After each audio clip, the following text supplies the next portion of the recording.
5, 4, 3, 2, 1, 0.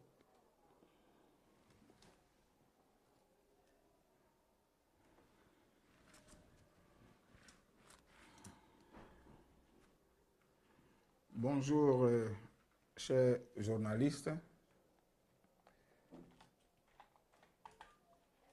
Nous sommes ce matin au point de presse relatif à la marche prévue pour demain 8 octobre 2022 à Abidjan. Je voudrais dire à tous ceux qui nous prennent en marche qu'en ce moment, vous pouvez suivre le direct sur PDCI 24, Ovajab Média, Canal Ivoire TV et sur la page de Samadabé lui-même. Ce sont les directs, je parle seulement des directs. Il y a donc des journalistes qui font donc la couverture médiatique également. Je voulais donc vous remercier. Chère population ivoirienne, il y a de cela quelques jours, voire semaines, nous avions lancé un appel à tous les Ivoiriens, à tous les Ivoirois et Ivoiriennes, pour ensemble conjuguer nos efforts et parler de la réconciliation dans notre pays. Parce que pour nous, après 12 ans de crise,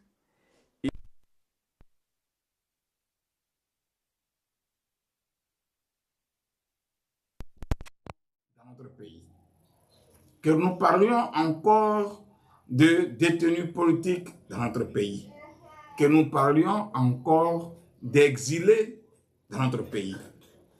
C'est fort de cela. Après la visite du président de la République,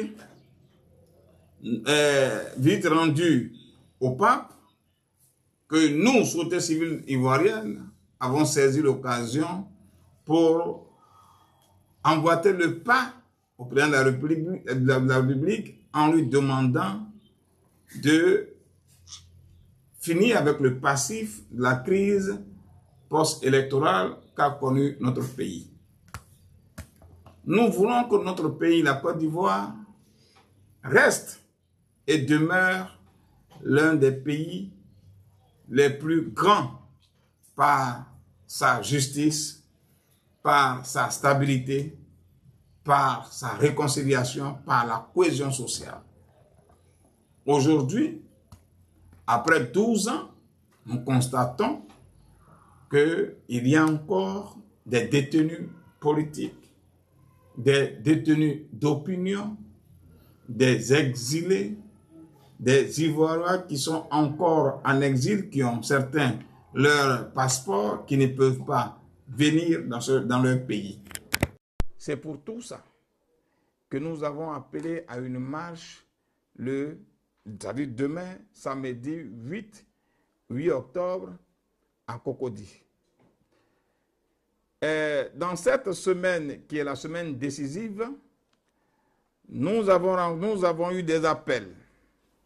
Le premier appel venant du commandant de la brigade de recherche de la gendarmerie, mais me demandant de me rendre mercredi dernier à son bureau.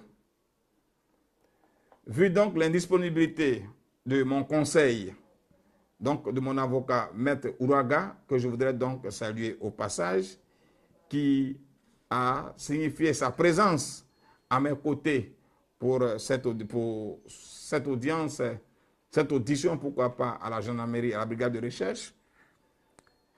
Nous avons donc décalé le rendez-vous pour jeudi, hier jeudi. C'est donc hier jeudi à 10 h que je me suis rendu avec certains amis à la brigade de recherche. Je remercie encore Maître Ouraga qui a pris de son temps pour me donner des sages conseils.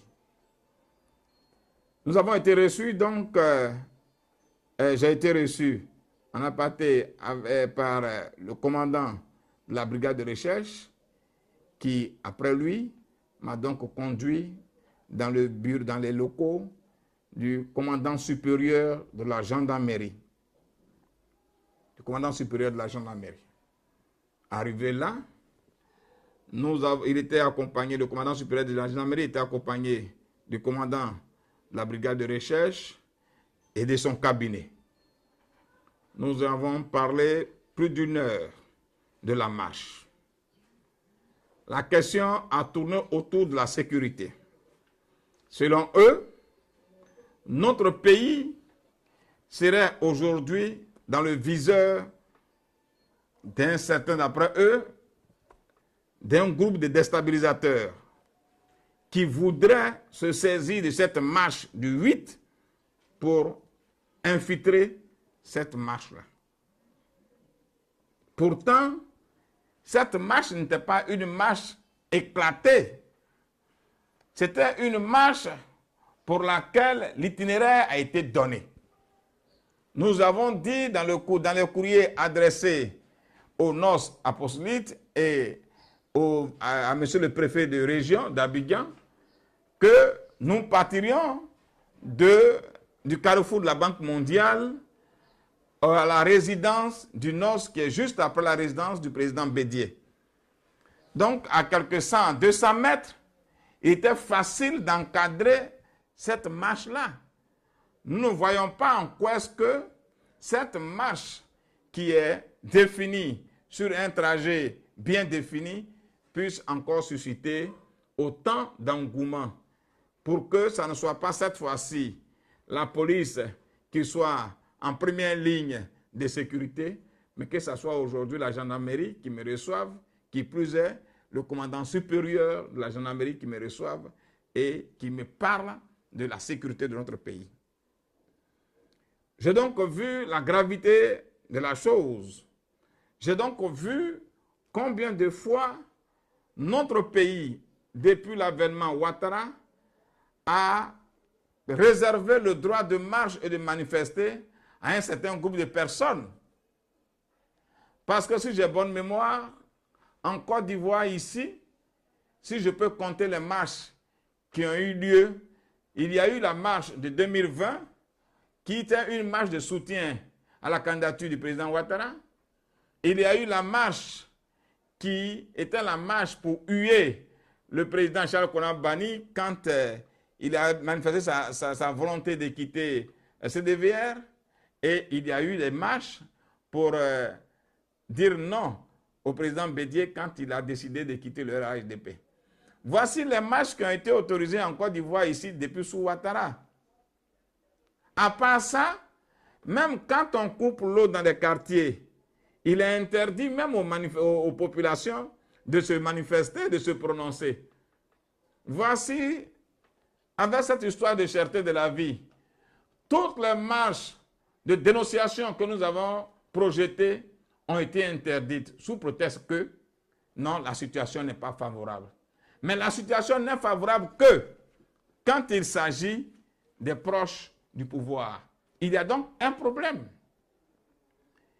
Il y a donc un problème. Je voudrais donc signaler cela pour dire que ce n'est pas normal. Ce n'est pas normal.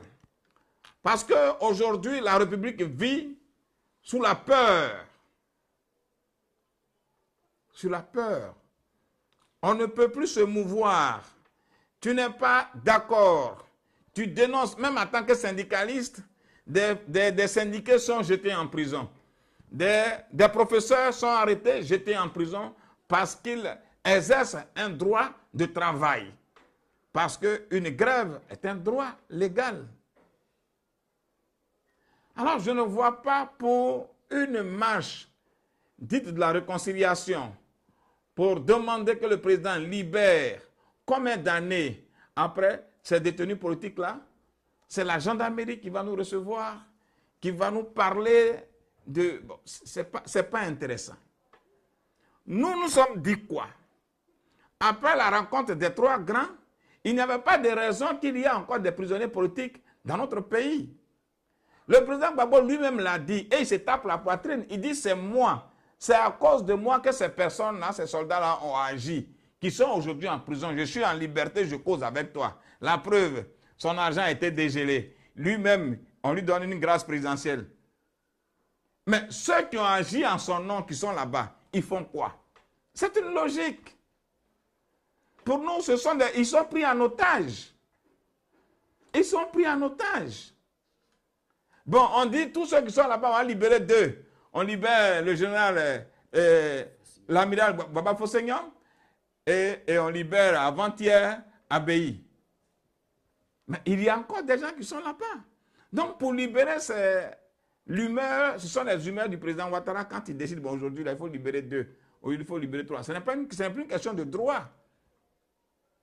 Alors, il faut le dire, peuple de Côte d'Ivoire, le peuple ivoirien est bâillonné. Le peuple ivoirien est bâillonné. On n'a pas le droit de dire qu'on a faim. On n'a pas le droit de dire que nous avons soif.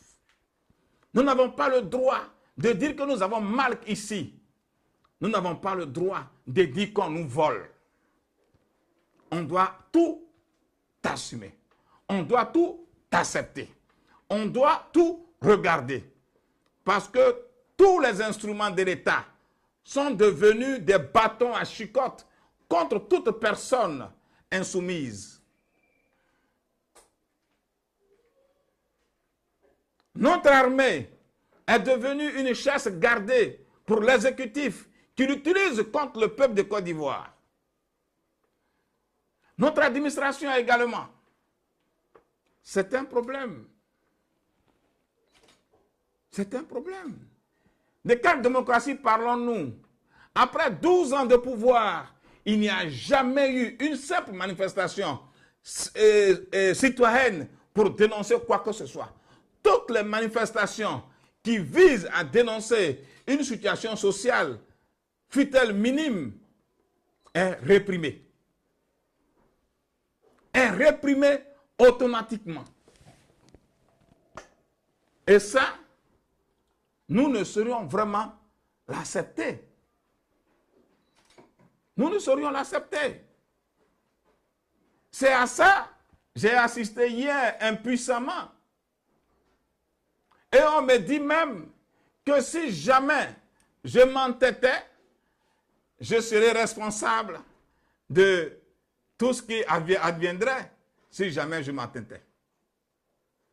Je me rappelle très bien, en 2015, j'avais été arrêté à Yopougon, à mon domicile, sous le prétexte, sous un fallacieux prétexte que j'avais lancé un appel à une marche. Et au cours de cette marche-là, il aurait eu des casses de bus et autres. J'en ai ri. J'en ai ri parce que ce jour-là, j'étais au village. Mais des moyens ont été trouvés pour brûler des bus, pour me l'attribuer. Je me rappelle encore où l'une des autorités politiques de ce pays me disait « Tout ce qui est pacifique, nous pouvons le rendre violent, dans le simple but de t'accabler. » Peuple de Côte d'Ivoire, c'est donc impuissant que j'ai assisté à ces différentes rencontres. Et c'est donc les larmes aux yeux que j'ai compris que nous ne devons pas baisser les bras et qu'un jour, il faille que le peuple de Côte d'Ivoire s'exprime. Un jour, face à ces intimidations, il faille que le peuple de Côte d'Ivoire dise « trop, c'est trop ». Malheureusement, je dis bien malheureusement, les partis dits d'opposition qui devraient être un soutien au peuple en souffrance est aussi absent, ou sont aussi absents. Le peuple ne sent pas leur soutien en ce qui concerne la lutte sociale. C'est cela. C'est pour cela que quand l'exécutif nous maltraite et qu'on regarde du côté de l'opposition où on a pensé avoir un soutien, hélas, là-bas, rien n'y fit. Nous sommes seuls. Nous sommes orphelins. Nous sommes orphelins. Parce que même pour toutes les activités que nous menons, nous adressons quand même des courriers à des partis de l'opposition afin de leur expliquer l'esprit. Jamais nous avons été reçus par un parti de l'opposition. Jamais. Pourtant, l'exécutif nous dit ici que c'est parce que nous sommes poussés par l'opposition que nous envisageons des manifestations. Pourtant, rien de tout ça. Alors, après donc la longue rencontre avec monsieur le commandant supérieur de la gendarmerie, le général Apalo, et son cabinet, l'après-midi, nous avons été reçus pour les mêmes raisons à la préfecture des régions par madame la générale 2, madame la secrétaire générale 2 de la préfecture de police, de la préfecture de région, à qui le préfet de région avait donc amputé le courrier. Elle n'est pas allée par... Elle nous a écoutés, certes, mais la fin était la même. C'est de ne pas faire cette marche. Étant la première administration du pays, ne pas faire cette marche. La première administration d'Abidjan, ne pas faire cette marche. N'autorisait pas cette marche. Parce que pour elle, elle était inopportune. Que le président avait vraiment beaucoup fait pour les prisonniers. Il n'avait pas encore à mettre la pression pour les prisonniers. Que vu la situation avec le Mali, et le Burkina et autres, la situation ne serait pas mal. La situation ne serait pas bien, du moins favorable à mener ce genre d'action. Voici un peu comment est-ce que nous avons été reçus avec des refus catégoriques pour interdire cette marche. Alors, peuple de Côte d'Ivoire et vous qui nous écoutez, nous avons bien voulu donner de la voix. Comme toujours, je ne suis pas à ma première organisation ou manifestation en ce qui concerne la libération des prisonniers politiques. Il faut dire que le 13 octobre 2014, à Figayo, j'avais été arrêté parce que j'avais organisé une marche pour la libération des prisonniers politiques. J'avais été interpellé. Avec moi, Messou Eric, Messie Olivier, Man Firmin, nous étions à la préfecture de police d'Abidjan où on nous a passé à tabac. Je vous parle du 13 octobre 2014. Le 1er novembre 2014 également, nous avons repris en appelant les Ivoiriens à un grand rassemblement à la place CP1 pour dire non à une justice sélective pour que tous les détenus soient libérés ou qu'ils soient jugés. Là encore, Pekere Tukuya, Samba David, Guy Jean Jaurès et un autre, Blé, nous avons été bastonnés. Nous sommes restés au sous-sol de la préfecture de police pendant plus de 16 jours. J'avais l'épaule gauche déboîtée parce que nous réclamions la libération des détenus. Donc ce n'est pas aujourd'hui que nous nous battions pour que notre pays soit un état de droit. Quand quelqu'un fait quelque chose qu'on le met en prison, ou on le juge, ou on le libère. Mais on ne reste pas en prison éternellement. Maintenant, quand il y a une situation exceptionnelle qui a permis à ces personnes-là d'être arrêtées, mais et qu'aujourd'hui la personne, le moteur principal qui est le président Laurent Gbagbo, qui est libéré et qui lui-même demande que ces personnes soient libérées parce qu'elles n'ont rien à foutre en prison, mais je ne crois pas pourquoi ces personnes sont encore là. Donc il y a ça. Il y a aussi à ces personnes-là qu'on ajoute le cas de la camarade Balé Picheri, qui jusque-là, les gens nous disent que nous avons qu'ils ont des éléments qui l'accablent. Mais quels sont ces éléments-là? Nous savons tous que la jeune dame est allée dans ses activités de sûreté civile, allée au Mali et elle est revenue. Avec quoi? Avec un téléphone, son téléphone à elle. Mais comment se fait-il qu'elle est aujourd'hui détenue? Et puis, bon, voilà. Il ne faudrait pas que notre pays soit un État policier. Il faut éviter cela. Nous n'avons pas un autre pays autre que la Côte d'Ivoire. Autant c'est le pays de ceux qui sont dans l'armée, autant c'est le pays de ceux qui sont dans l'opposition, autant c'est le pays de ceux qui sont à l'exécutif, autant c'est notre pays, nous, société civile. Nous devons tous œuvrer à ce que la Côte d'Ivoire soit un pays stable. La stabilité ne veut pas dire le manque de contradiction.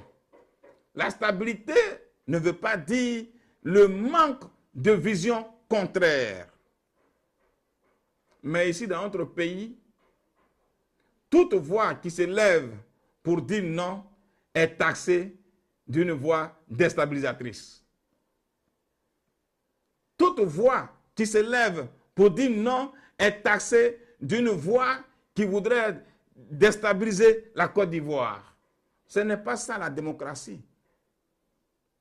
Nous savons combien de fois des partis politiques en Côte d'Ivoire ont marché.